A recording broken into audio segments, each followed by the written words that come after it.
Replay, ça s'est passé sur Radio Antasia. Radio Antasia. Vera, tu es là? Ah. Oui, je suis là, tu m'entends? Ah oui, je t'entends, mais c'est merveilleux, oui. ça y est.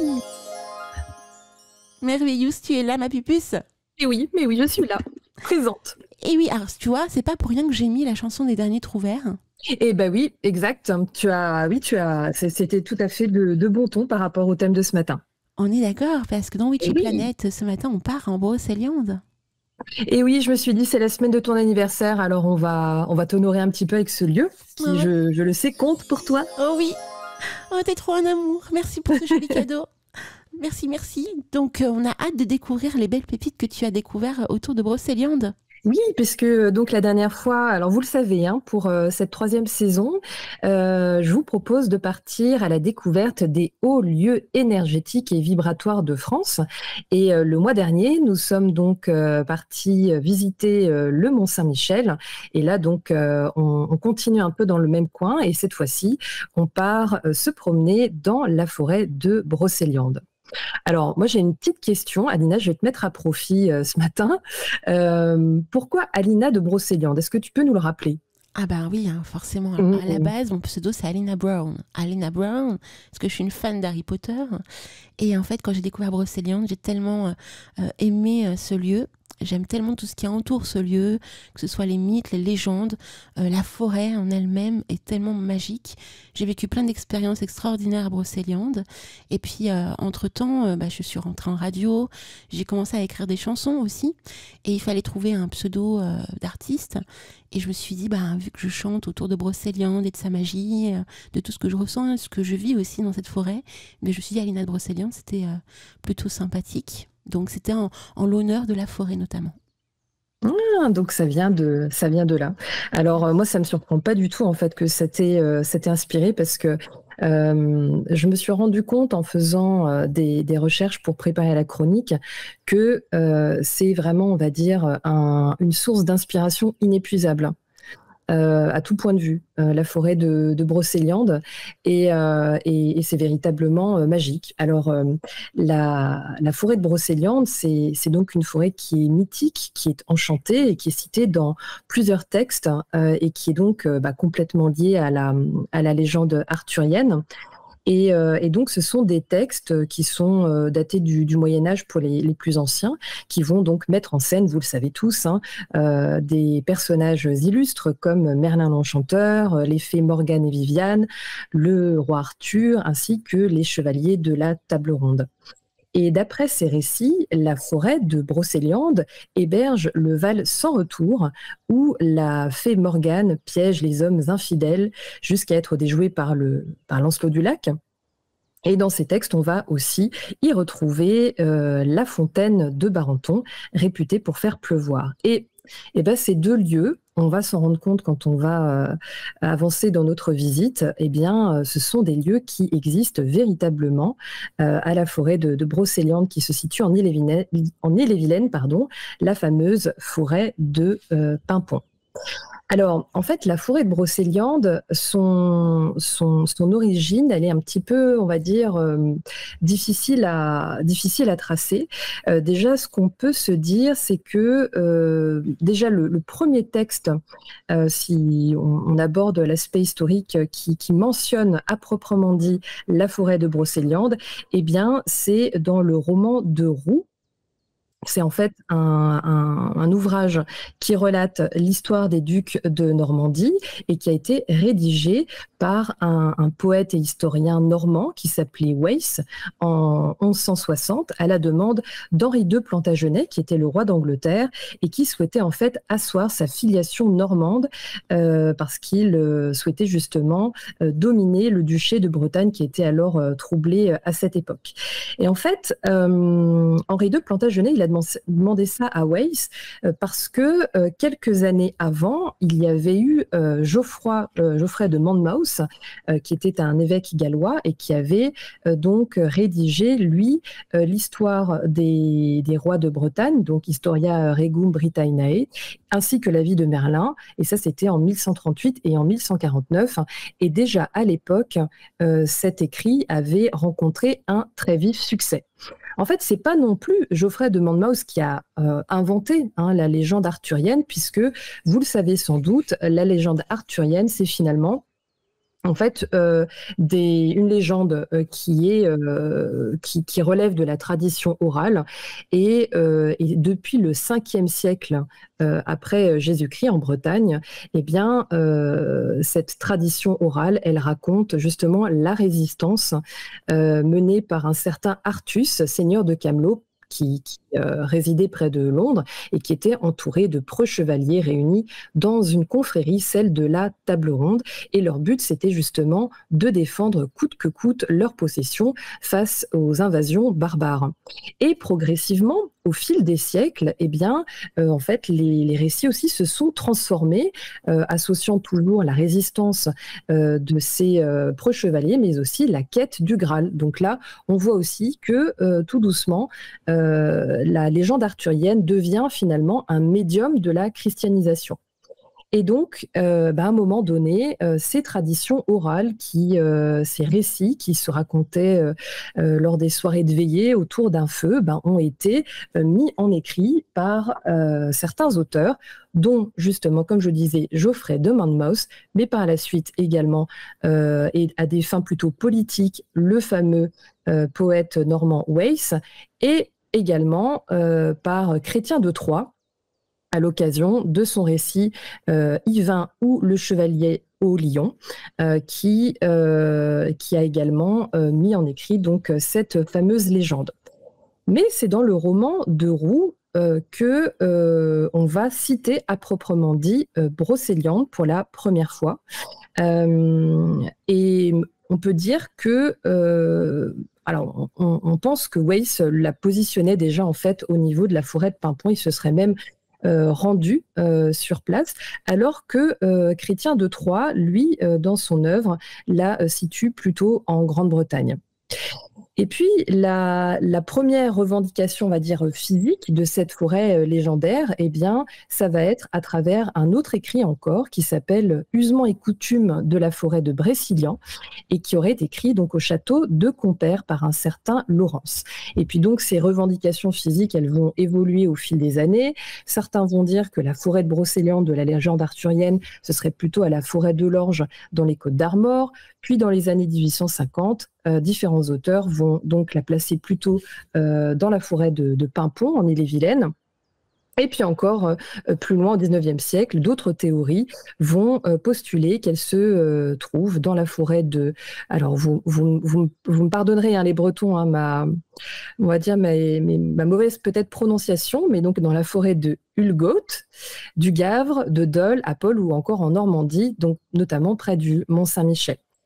Et puis, il y a encore une autre version qui dit que la forêt de Brocéliande n'existe pas du tout et que c'est un lieu universel et symbolique qui finalement est tellement universel que n'importe quelle forêt à travers le monde pourrait être, on va dire, sa propre forêt de Brocéliande. Alors, voilà pour, on va dire, un petit peu vous resituer la légende arthurienne, mais aussi la légende de la forêt de Brocéliande. Alors, on peut aussi pencher sur son étymologie, et comme d'habitude, vous n'allez pas être surpris, mais il y a plusieurs versions. Donc, l'étymologie, elle est incertaine, mais celle qui est finalement, on va dire, la plus connue et peut-être, on va dire, la plus admise, c'est le fait que ça viendrait de l'ancienne forme bréchélian, qui serait basé donc sur le brittonique bré, qui signifie colline, et suivi d'un nom d'homme qui serait donc en fait Cilian ou Sulian.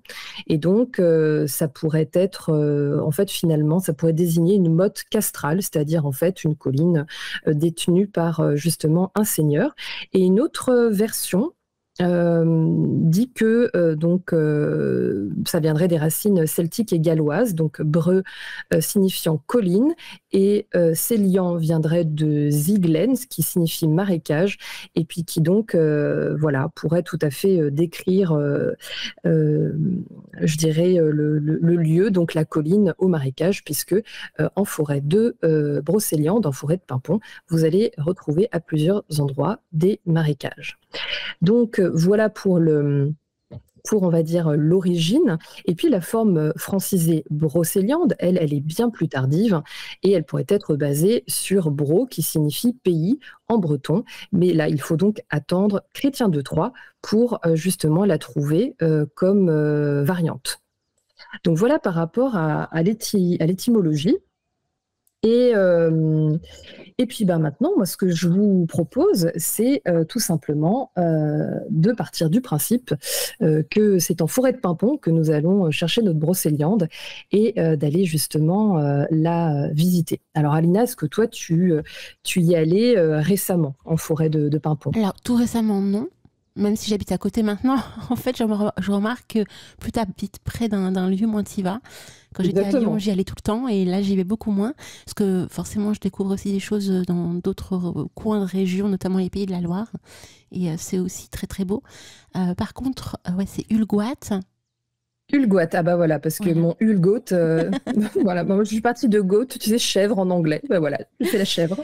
Et tout à fait. Et je vois ton plan magnifique. D'ailleurs, au passage, les amis, ceux qui ont le compte Tipeee, il y a déjà tout dans le OneDrive. Donc, et puis, par contre, ceux qui veulent avoir le plan de Vera, il ne faut pas hésiter à lui écrire. Donc, vera@radioantasia.fr. Et je vois dans ton plan que tu as cité le lieu que je préfère, en fait, à Brocéliande. Lequel? La carrière de la Marette. Ok. Et là-bas, en fait, ce qu'il y a vraiment de beau, c'est qu'effectivement, il y a des petites pierres qu'on voit sur ce petit terrain. Et surtout, en fait, tu peux laisser des vœux. Et en fait, le but, c'est de rajouter une petite pierre à chaque fois et de faire un vœu. Et tu peux aussi laisser des objets, en fait, que tu peux cacher sur les quatre coins de ce terrain. Et en fait, à chaque fois que je vais à Brocéliande, je commence toujours par aller à ce lieu et je termine toujours par ce lieu. Oui, cette fameuse esplanade sacrée. À côté, justement, c'est ce que tu disais de la fontaine de Jouvence. Ouais. Oui, juste à côté, effectivement. Alors, elle est moins, je trouve, la fontaine de Jouvence. Alors bon, moi, à mon époque, il y avait des grillages autour. Donc c'est toujours le cas, apparemment. Voilà. Ok, donc ça fait moins Ça magique. fait pas trop rêver, quoi. On est d'accord. Par rapport à la fontaine de Barenton, où là, effectivement, tu en prends plein les mirettes et tu n'oses même pas taper sur la pierre de peur qu'il y ait le tonnerre qui arrive. Et c'est marrant qu'on dit ça parce que, je sais pas si tu le sais, mais il y a une sorcière très, très, très connue en Écosse qui est réputée comme étant la sorcière qui apporte le tonnerre, en fait. Quand elle se présente, elle apporte le tonnerre. Je sais pas si tu connais Nick Niven. Ah non, pas du tout. Bon, j'en parlerai dans Antasia Matin parce que c'est une sorcière qui est en relation avec Samain, notamment en Écosse. Et elle est aussi très, très fusionnelle par rapport à Hecate. Et donc, c'est la sorcière, effectivement, qui apporte le tonnerre. Et à chaque fois que je pense à Nick Niven, je pense aussi à la fontaine de Barenton. Et à ce moment où, justement, quand tu tapes sur la pierre, le tonnerre apparaît. C'est un peu comme si Nick Niven était aussi en Brocéliande quelque part. Ah. Donc voilà. Mais c'est vrai qu'il y a vraiment, il y a tellement, sur on va dire un espace qui est quand même assez concentré. Bon, même si finalement la forêt de Pimpon c'est quand même très grand, c'est grand comme Paris. Oui. Mais c'est vrai qu'il y a une concentration de lieux à visiter, et magique. C'est vraiment impressionnant. Et puis même pour chaque lieu, tu retrouves en fait tellement de variantes au niveau des légendes que c'est même difficile d'opérer un choix. Moi, quand j'ai justement préparé la chronique, j'ai essayé de choisir, on va dire, un petit peu le mainstream, donc on va dire la légende, on va dire un peu la plus parlante, mais c'est vrai qu'à chaque fois, quand tu croises des sources, tu découvres encore plein d'autres détails, et c'est vrai que Notamment ce que tu évoquais par rapport à la fontaine de Barenton. Voilà, il y a vraiment beaucoup de choses à dire. Mais on va justement tout doucement rentrer progressivement dans la visite de ces lieux. Et surtout, n'hésite pas, Alina, à justement aussi commenter, pour toi qui connais très bien cet endroit. Enfin, en tous les cas, la forêt de Paimpont... Excuse-moi, oui. je vais te couper. En fait, tu marques le château de Compère pour le château de Tressesson? Alors, Parce que là aussi, ce lieu est juste dingue. Il faut aller voir, les amis. En plus, maintenant, on peut visiter l'intérieur. J'y ai été. Je peux vous dire que ça promet du bouillon. Et c'est là-bas que j'ai fait les plus beaux textes de mes chansons aussi en connexion à la forêt. Donc, moi, je l'appelle château de Tressesson. Mais en fait, oui, il y a les deux châteaux. Mais alors, j'ai pas su. Alors, je crois que alors, c'est peut-être un seul et même château, c'est possible ça? C'est parce que moi, il me semble que le château de Compère, c'est l'autre château où justement tu as la dame, t'as le La Dame Blanche? Oui, la Dame Blanche, pour moi, c'est La Dame Blanche, hein. au château de Je suis peut-être Tressesson. trompée de château. C'est fort possible que j'ai inversé les deux noms parce qu'en fait, je n'ai pas mis Tressesson, je n'ai pas mis non plus le manoir du Tertre. Oui, c'est En plus, vrai. je me suis dit que tu pourrais nous en parler parce que ça, je sais que c'est un sujet qui intéresse aussi beaucoup les gens. Mais en fait, il y avait tellement, on va dire, Je sais. de lieux à mettre en avant que, bon, du coup, j'ai un C'est petit peu compliqué. opéré les choix. Mais là, tu vois, je me suis pris un peu les pieds dans le tapis. Ça, c'est quand on n'est pas du coin. Mais je confirme, en fait, là, vous verrez dans le plan, la dernière photo que tu mets, en tout cas, c'est le château de Tressesson. Oui, je pense que je me suis trompée en fait de photo. Donc, mais ça, je ferai du coup la petite modification et je pourrais d'ailleurs rajouter le château de Tressesson parce que j'avais en fait des sources. Donc voilà, donc tu pourras le republier sans souci. Okay. En tous les cas, par rapport à la forêt de Paimpont, en fait, elle était donc appelée forêt de Brécilian jusqu'au XVe siècle. Et c'est au 18e, après c'est par la suite qu'en fait elle a été renommée Paimpont en même temps que la ville du même nom a été créée. Et donc, ça se trouve donc dans le département d'Ille-et-Vilaine, à environ 30 km au sud-ouest de Rennes. Et comme je vous le disais, c'est une forêt qui fait près de 9000 hectares. Donc, c'est un massif forestier qui est assez dense et qui est en tous les cas, qui fait l'objet d'une mosaïque assez singulière parce qu'on va avoir un mélange de bois, de différents types de landes, des landes sèches, des landes humides, des étangs, des terres agricoles, des habitats. Donc, au niveau de la forêt, c'est principalement une chênaie hêtraie, donc vous allez trouver des chênes, des hêtres notamment. Et puis c'est un sol constitué de grès armoricain et de schiste pourpré, donc c'est du schiste rouge. Et concernant le climat, c'est un climat sans surprise qui est océanique, et ce qui fait que c'est très venteux, avec des vents d'ouest et de sud-ouest. D'ailleurs, l'endroit était assez renommé pour ses moulins à vent, et je crois, Lina, du coup, qu'on trouve encore quelques vestiges de ces moulins où on fabriquait la farine de blé noir et de froment. Tout à fait, notamment au château de Tressesson. Et ben voilà. J'ai vraiment l'ajouté celui-là. Ah oui, non, le château de Tressesson, c'est vraiment le lieu à voir. Et si vous devez dormir quelque part, allez au manoir du Tertre. Pour moi, c'est les deux lieux les plus hallucinants de la forêt. C'est pas de bol, c'est vraiment les deux que j'ai pas mis dans le plan. Ah, c'est pas grave. Voilà. Et alors, ce qui est aussi quand même ce qui est très marquant, hein, vous le savez sans doute, c'est que la forêt de Paimpont, la forêt de Brocéliande, eh bien, elle est principalement privée. Elle appartient à 90% à quelques propriétaires privés, et il y a seulement en fait 10% qui est géré donc par l'ONF. Et c'est ce qui fait que du coup, en fait, on peut pas vraiment circuler librement dans la forêt, donc ça fait que c'est difficile de vivre une expérience dans la forêt de Brocéliande complètement immersive parce que souvent on est amené à contourner en fait finalement les abords de la forêt, parfois même à se retrouver sur les routes départementales si on y va en mode rando. Enfin, en tous les cas, les propriétaires ont quand même autorisé du 1er avril jusqu'à la fin du mois de septembre la fréquentation des sentiers de randonnée. Donc ça permet quand même d'y faire des choses, mais voilà, c'est ce qui fait que c'est pas comme dans certaines régions, on a une forêt qu'on qu'on va pouvoir, on va dire, traverser comme bon nous semble. Là, il y a quand même, on va dire, ces contraintes-là. Et puis après, il y a la période de la chasse aussi. Donc, il y a aussi cet aspect-là qui rentre en ligne de compte, quoi. Et puis, en fait, ce qui va profiter à la forêt de Paimpont, c'est surtout le tourisme, hein, et ça depuis le 19e siècle, puisque finalement, c'est à partir du 19e siècle qu'il y a tout un tas d'auteurs qui vont écrire sur l'imaginaire de Brocéliande et sur justement son assimilation à la légende arthurienne.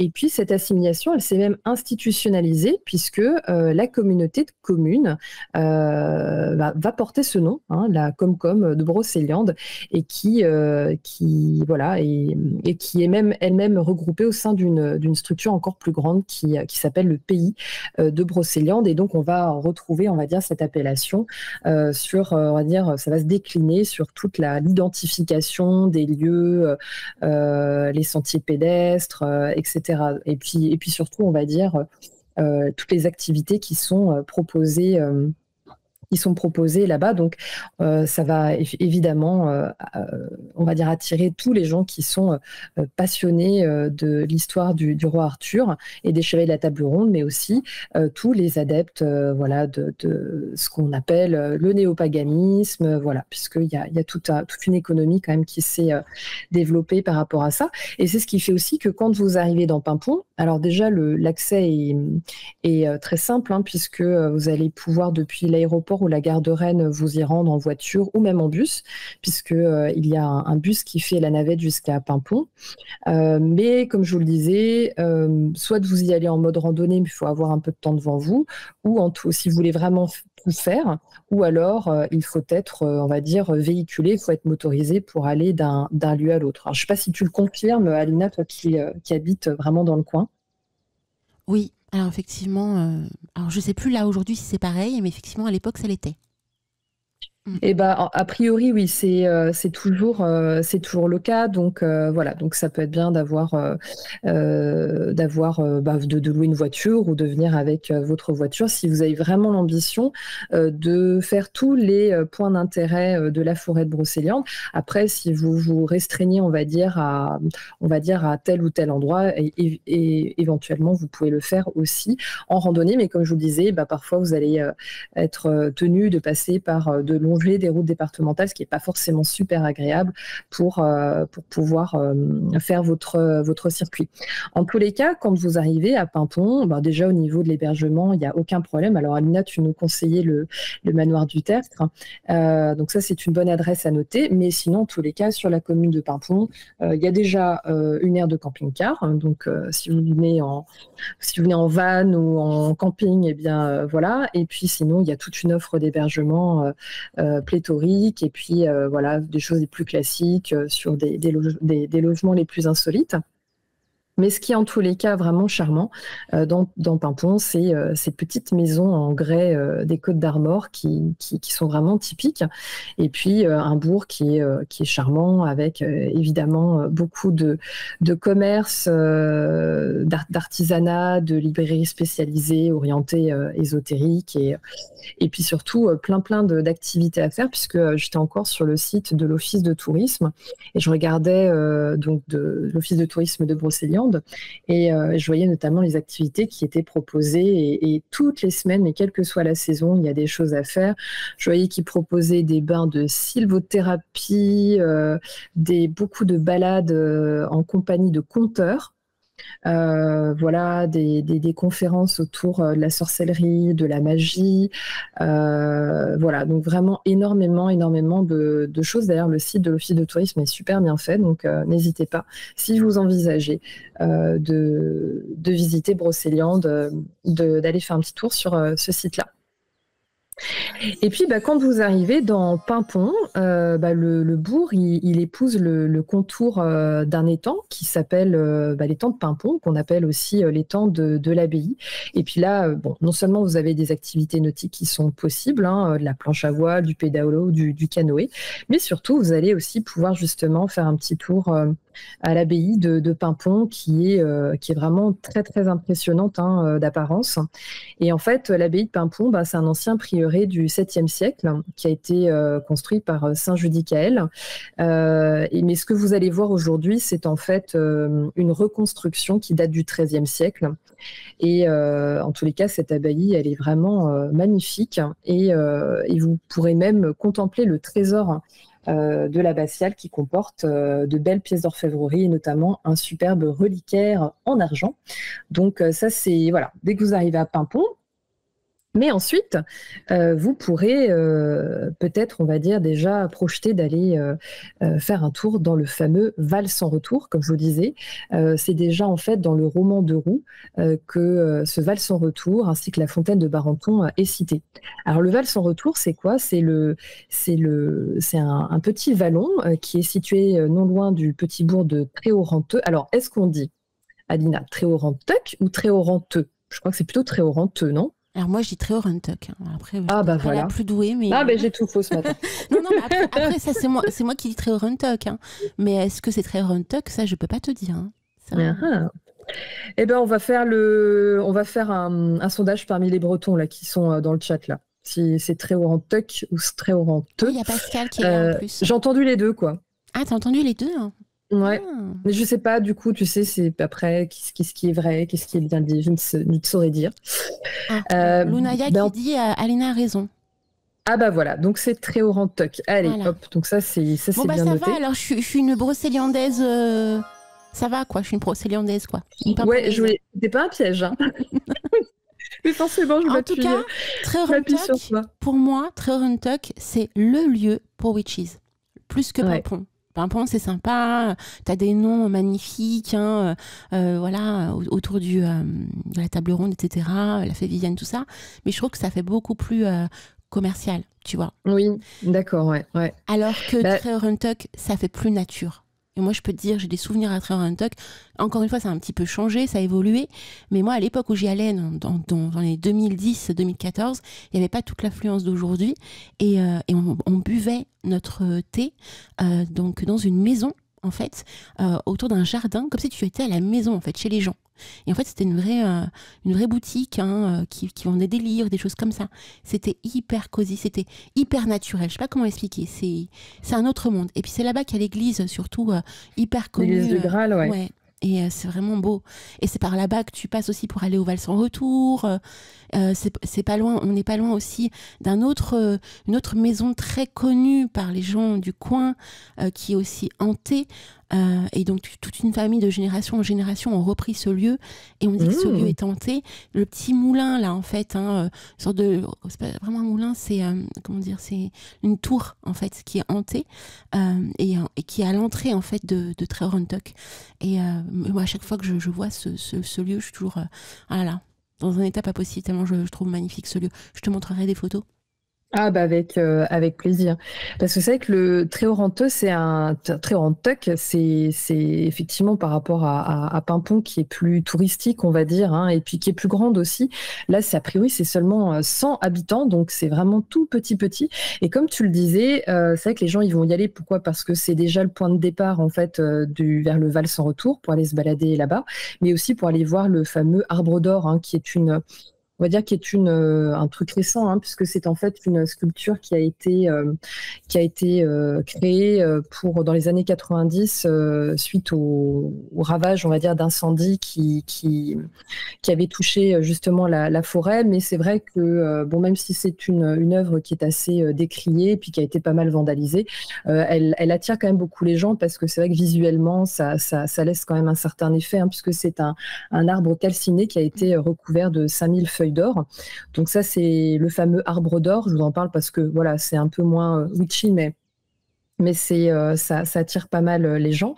Et effectivement, à Tréorenteuc, vous allez avoir l'église du Graal qui est en fait un édifice religieux chrétien qui semble exister depuis le 7e siècle et qui a été en fait rénové de 1942 à 1962 par le fameux abbé Gillard, qui était en fait un curé de campagne assez libre d'esprit. D'ailleurs, son action a été il a eu quelques ennuis quand même avec son avec son évêché, et parce qu'en fait, il a vraiment recréé, on va dire, cette église pour en faire une passerelle entre la foi chrétienne, les évangiles et le cycle arthurien à travers la légende du Graal. Et quand vous allez dans cette petite église, qui est ouverte tous les jours d'ailleurs, vous allez pouvoir y voir un chemin de croix exceptionnel, avec en particulier la 9e station, vous allez voir le Christ qui tombe au pied de la fée Morgane, donc c'est quand même très particulier. Vous allez voir aussi cette fameuse mosaïque avec le cerf blanc qui symbolise Jésus, entouré de 4 lions qui sont en fait les évangélistes, près de la fontaine de Barenton.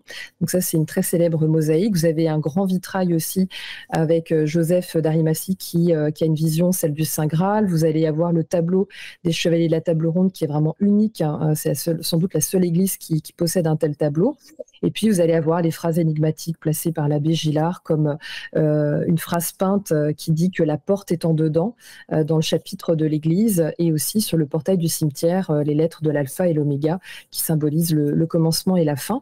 Et au niveau vibratoire, justement, eh bien, c'est une église, on voit bien que que ces bâtisseurs maîtrisaient bien l'art du sourcier, puisque au niveau du cœur de la chapelle, eh bien, c'est traversé par un cours d'eau souterrain et sur une faille géologique.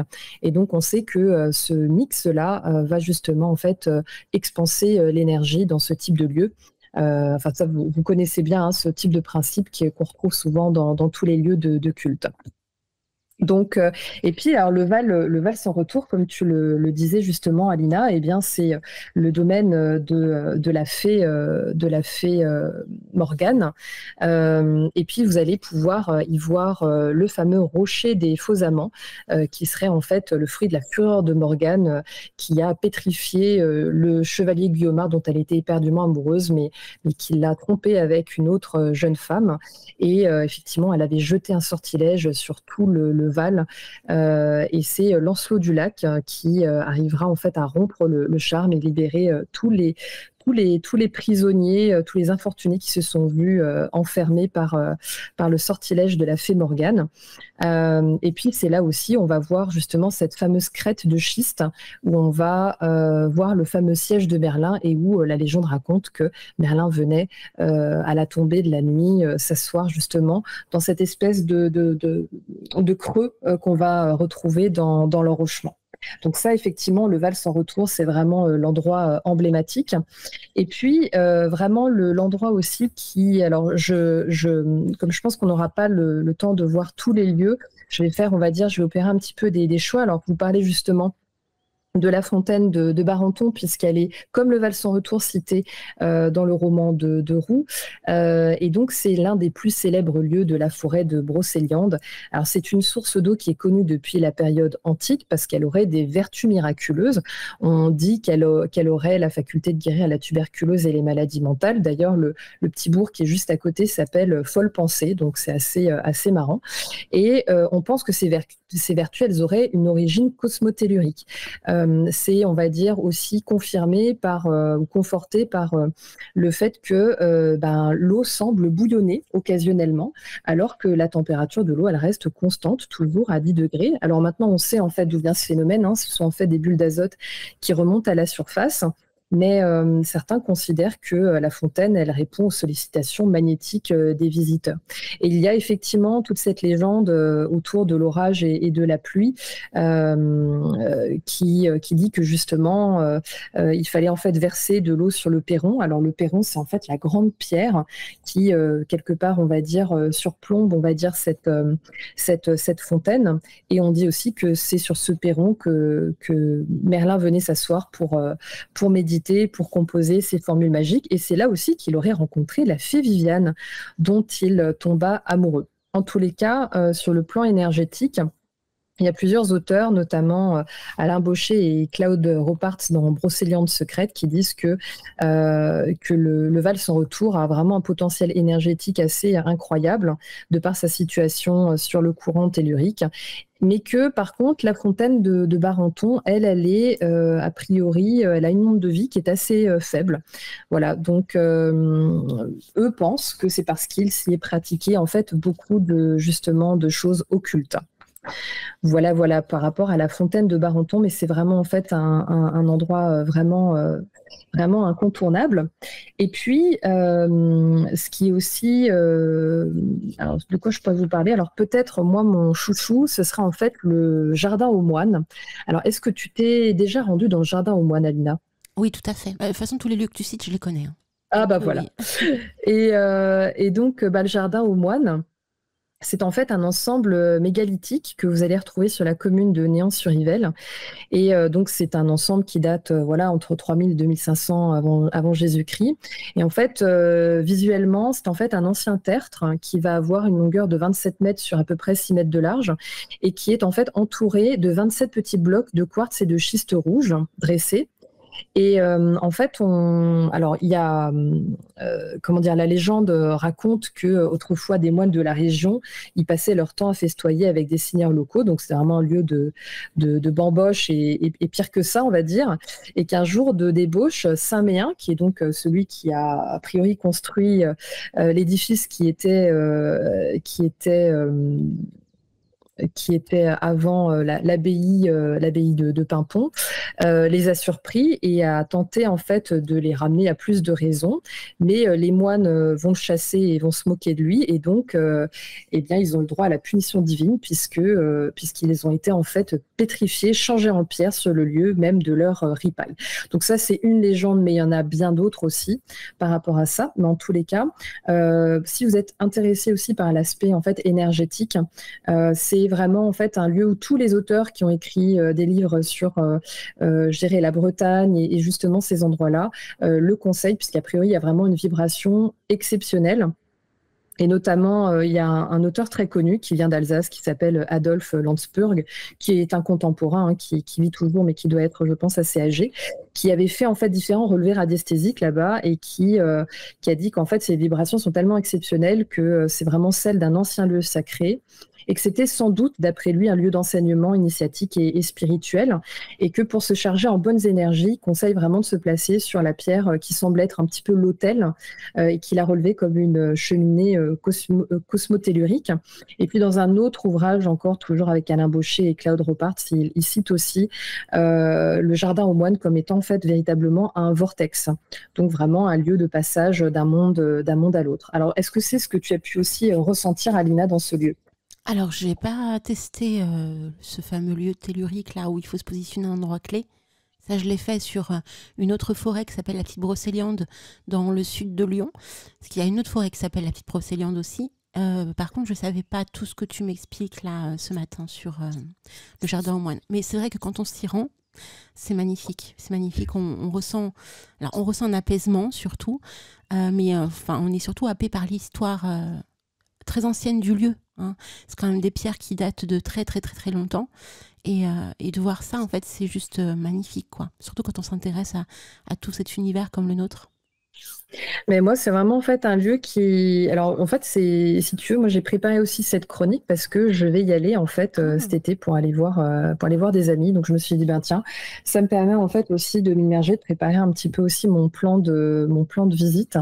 Et c'est vrai que celui-ci, en fait, j'ai vraiment flashé. Enfin, ça a l'air vraiment d'être enchanteur. Et enfin, il y a tellement de lieux en tous les cas. Ce qui est vraiment notable, c'est que finalement, dans la forêt de Brocéliande, on retrouve toujours imbriqué, c'était cette notion d'assimilation dont je parlais, c'est que finalement, vous avez énormément de lieux mégalithiques qui ont été en fait réassimilés dans la légende arthurienne. Et c'est ça en fait qui est vraiment, c'est toujours cet ascenseur en fait qui est vraiment très particulier et puis qui est vraiment très chouette.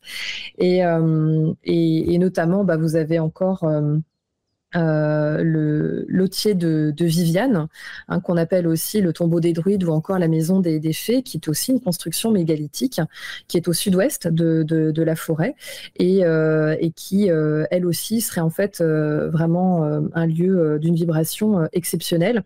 Et c'est surtout en fait le lieu où la légende en fait la demeure de la fée Viviane, et c'est là où elle retiendrait l'enchanteur Merlin dans une prison d'air.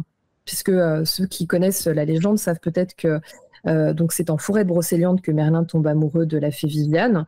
Et puis au fil de leur rencontre dans la forêt, en fait, il va lui livrer ses secrets de magie. Et lors de son dernier voyage, sa dernière rencontre, il lui dévoile comment emprisonner un homme à tout jamais grâce à un puissant sortilège. Et un jour, en fait, Merlin s'endort à côté d'un buisson d'aubépine, et puis Viviane va s'approcher et va en fait tracer autour de lui un cercle magique avec sa guimpe. Donc c'est sa pièce de tissu qui couvre la tête. Et puis par 9 fois, elle va tourner autour de lui et pour effectuer son rituel. Et c'est ainsi qu'elle va en fait l'enfermer dans une prison d'air sans chaîne ni muraille. On dit que c'est la prison de l'amour de la fée Viviane pour Merlin. Et on dit que par nuit de grand vent, on entend des plaintes qui pourraient être celles de Merlin l'Enchanteur et qu'on l'entend dans tout le Val sans retour. Et en fait, certains disent que finalement, ces complaintes seraient le lointain souvenir de tous les druides, les bardes, les ovates et les druidesses qui ont habité jadis la forêt, puisque évidemment, c'est aussi un lieu où pendant des millénaires, on a justement pratiquer l'ancienne tradition. Donc ça, l'Autier de Viviane, c'est vraiment aussi un lieu qui est, on va dire, vraiment incontournable. Alors peut-être, Alina, comme on a déjà un petit peu dépassé le timing, j'en aurais encore plein d'autres des lieux dans ma petite liste. Mais est-ce que toi, tu voulais encore justement parler du château de Tricesson ou du manoir du Tertre un peu davantage? Oui, alors juste avant, je voulais aussi te dire, si tu comptes aller à Ambrosséliande, va voir le Hêtre du Voyageur. Oh, ah bah celui-là, je l'avais pas dans ma liste, tu vois. Alors parce que le Hêtre du Voyageur, en fait, bon, de plus en plus, cet arbre est connu de par les touristes, mais en fait déjà le lieu est tellement atypique que pour savoir qu'il y a cet arbre-là qui est là, c'est assez caustique, parce qu'on n'imagine pas un arbre aussi ancien qui est là. Et moi, je l'ai découvert, cet arbre, quand je me suis rendue les toutes premières fois à Brocéliande en compagnie donc, de Antinous et d'Andranos, où justement on a découvert le nouveau propriétaire du manoir du Tertre. Donc c'est pour ça qu'il y a un lien avec le manoir du Tertre et le Hêtre du Voyageur, parce que le Hêtre du Voyageur n'est pas loin du manoir du Tertre, notamment. Ah, Voilà. ah bah écoute, ça je me note, ouais. Donc, Mais c'est vrai qu'il y a beaucoup d'arbres remarquables en fait, hein, forêt ouais. de Pimpon. Alors, ce qu'il y a de particulier C'est avec fou. le Hêtre du Voyageur, alors, si jamais vous allez sur ma chaîne YouTube, vous verrez ma chanson Brocéliande, justement où je suis devant le Hêtre du Voyageur, donc comme ça vous pourrez voir à quoi il ressemble. Mais en fait, il est dit, et souvent moi je le constate, en tout cas ce sont les gens du coin qui font ça, les gens qui sont dans notre milieu et qui font ça, quand tu mettras ta main donc tout en haut de cet arbre, il y a un petit recoin caché en fait dans la branche, enfin dans le tronc. Et en fait, souvent on trouve des trésors en fait, des personnes qui laissent des cadeaux en fait, des offrandes à l'arbre, ou alors pour la personne suivante qui viendra honorer le Hêtre du Voyageur. Donc attention, parce que moi j'ai eu des échos de certaines personnes qui m'ont dit avoir découvert des trucs un petit peu space. Donc voilà, c'est à y aller par parcimonie, mais généralement ça se passe plutôt bien. Et comme on peut pas voir ce qui se cache dans ce petit renfoncement, ça fait que c'est la surprise, quoi. Ah, tu Donc, sais pas sur quoi tu vas tomber en fait. t'as Un tout truc compris. bizarre. N'y va pas quand il pleut, parce que forcément c'est moins gay, quoi. Mais ouais, c'est un petit truc à faire qui peut être sympathique, et je te passerai les coordonnées, parce que on les passe pas non plus publiquement à tout le monde, sinon il y aurait vraiment beaucoup de monde au Hêtre du Voyageur, et c'est un arbre qu'il faut protéger. Oui, parce qu'en fait, a priori, il y a beaucoup d'endroits aussi où, en fait, comme c'est situé sur des propriétés privées, enfin, il y a beaucoup on sait qu'il y a beaucoup d'endroits en fait auxquels on n'accède pas et qui sont tout aussi finalement magiques, hein, que ceux qui sont connus et accessibles. Mais c'est vrai qu'il y a aussi, il y a énormément d'histoires autour de ces arbres, et notamment il y a le chêne de Guillotin aussi. Oui. Enfin, il y a beaucoup d'arbres remarquables en fait, et rien que pour ça, c'est aussi magnifique. Et puis bon, il y a encore plein de lieux, hein. Il y a le tombeau du géant, il y a le miroir aux fées, il y a le château de Compère, il y a le château de Précession, le manoir du Tertre. Donc vraiment, en fait, il y a de quoi faire. Il y a véritablement de quoi faire en forêt de Brocéliande. Miroir aux fées, il est pas loin justement de l'arbre d'or. Oui. T'as l'arbre d'or en face, t'as le miroir aux fées à droite, et à gauche, tu avais aussi une magnifique cascade il y a quelques années en arrière. avec un petit ruisseau, tu vois, qui continuait en fait au niveau qui passait en dessous et qui continuait sur la droite avec le miroir aux fées. D'ailleurs, le miroir aux fées, pour info, hein, c'est le nom qui a été donné par les jeunes de l'école. D'une école, hein. Voilà. D'une école, ouais. C'est Ouais. une légende qui a été rajoutée. Hein, donc, oui, qui date de la fin des années 90, qui n'est pas une légende, on va dire, aussi ancienne que les autres, notamment avec l'histoire des 7 fées. Ouais. Ouais. Ça aussi, il faut le savoir parce qu'on est tellement happé par toutes les histoires qu'on nous raconte qu'on croit que c'est une histoire vraie, mais en fait, c'est une histoire qui a été rajoutée. C'est très très beau au passage, hein, mais ce n'est pas une vraie histoire du lieu. Et donc, ce que je disais, en fait, donc, sur la gauche de l'Arbre d'Or, il y avait donc une cascade il y a fort longtemps. J'ai des photos qui le prouvent parce que forcément, j'y allais très souvent il y a une période. Et j'y suis allée il y a 1 an à Brocéliande et j'étais choquée parce que je m'attendais à voir cette cascade en fait qui coule à gauche de l'Arbre d'Or avec ce joli ruisseau comme d'habitude, et ben là il y avait plus d'eau. L'année dernière il y avait plus d'eau. Donc je sais pas si on a des enchanteurs qui sont allés récemment, est-ce qu'ils ont vu cette cascade avec le ruisseau à gauche de l'Arbre d'Or, mais moi je l'ai plus vu l'année dernière, donc ça m'a un petit peu choquée. Je me suis dit mais ça veut dire que l'eau est de moins en moins présente à Brocéliande, tu vois. Ouais, bah c'est possible parce que c'est vrai qu'il y a beaucoup de programmes de protection. Enfin, on imagine bien qu'en plus, avec le réchauffement climatique, il y a des impacts quoi, hein, sur la forêt. Donc, c'est possible que ce soit lié à ça, quoi. Donc, en plus, il y a aussi la forêt qui a été brûlée là, il y a quelques mois en arrière. Oui. C'était assez impressionnant. Et donc, moi, j'y suis allée justement en voyant une partie de la forêt totalement brûlée. Donc, c'est assez... perturbant en fait quand on connaît Brocéliande depuis autant d'années, qu'on s'y rend depuis autant d'années, de voir ça. Pareil aussi, là où c'est moins féerique qu'avant, c'est le Val sans retour. Avant, il n'y avait rien au Val sans retour. Vraiment rien. Et parce que je pense qu'il y a dû y avoir des accidents, des choses comme ça, ils ont rajouté des poteaux avec des filets, des fils, tu vois, qui nous permettent de créer un chemin pour éviter de passer un peu des garde-corps comme ça, quoi. Voilà, ouais. Et ça, avant, il n'y avait pas. Hein. Avant, il n'y avait rien, en fait. C'était vraiment des lieux très, très, très, très naturels. Et ça évolue, mais pas... Ça évolue de manière pour les touristes, en fait. Ça devient limite un zoo, quoi. C'est ce que je ressens. Bon, après, peut-être que je suis dure, hein, mais par rapport à ce que j'ai connu par le passé, Pascal pourra me dire, hein, s'il connaît bien Brocéliande, moi, je trouve que ça a beaucoup changé. Voilà. Mais j'ai l'impression que c'est ce que beaucoup de gens qui connaissent bien le lieu s'accordent à dire, hein, c'est qu'il y a quand même, on va dire, forcément une dégradation aussi du fait de la surfréquentation touristique. Donc ça impacte en fait finalement le côté sauvage et la magie du lieu, quoi. Je veux dire, quand tu imagines qu'il y a des millions de personnes qui s'y rendent chaque été, c'est vrai que c'est forcément ça va jouer. Puis il y a quand même aussi un regain, hein, je crois, ces dernières années aussi autour de tout ce qui est de toutes ces légendes-là, et donc quelque part la forêt est un peu victime de son succès. Trop même. Et après, moi, je suis contente pour les gens du coin parce que ça leur fait du travail, il se passe plein de choses magnifiques. Hein. L'été, ça pullule, hein, tellement il y a du monde. Les parkings sont blindés de chez blindés. C'est fou. Et moi, ce que je conseille vraiment, si vous voulez vraiment vivre la magie de Brocéliande, allez-y hors saison, allez-y entre 2 saisons. Généralement au printemps, c'est vraiment super. On voit des animaux en liberté, des animaux sauvages. Hein. On a vu avec mon mari des sangliers. On a flippé même d'ailleurs. Voilà, les sangliers. Il y a de quoi, hein. Surtout s'il y a des marcassins autour. Hein. Tout à fait.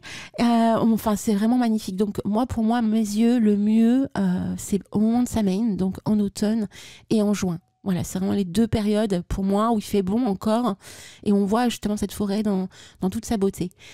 Par contre, en plein été, bon, je sais bien que c'est bien l'été parce que tout le monde est en vacances, etc. Il fait beau, mais il y a trop de monde. Il y a trop de monde. Et tu veux te connecter à la magie de la forêt, tu veux ressentir des trucs, tu peux pas en fait. Impossible. T'entends, j'adore les enfants, hein, tout ça, hein, mais t'entends les enfants qui hurlent, ce qui est normal, ils sont contents, ils sont dans la nature, mais toi, tu veux te connecter vraiment à une parcelle de cette forêt, c'est un peu compliqué, quoi. Donc, moi, je vous conseille vraiment déjà hors saison.